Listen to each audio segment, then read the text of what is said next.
Just a quick video for the MK4 Mondeo Washer pump. A lot of people said you can just take down this first tray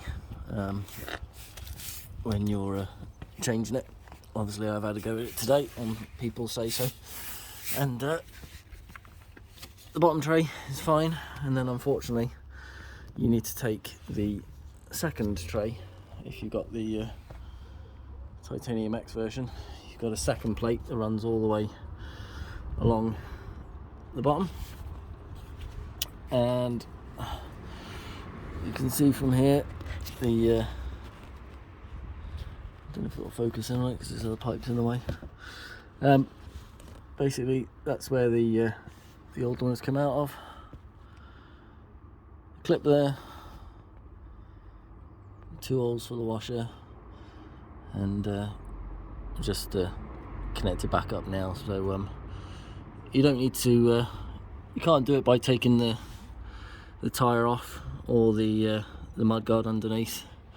Unfortunately it is the 2 trays and obviously quite a few bolts, but we'll pull out the filter as well, giving that a wash. Not really much of a difference in there, but I'd give the ports a dry as well, because obviously I've heard that's a known fault of water going up and then obviously causing problems to the ECU. So as much as you can, give that a clear out as well, and hopefully we'll put it back together and see if it works. My problem was I was emptying it out just by pushing the button on the car, and for some reason it just stopped pushing the button, tried to push it again, and it just stopped working.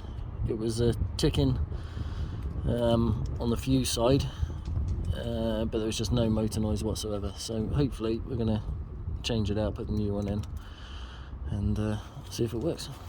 Alright, cheers.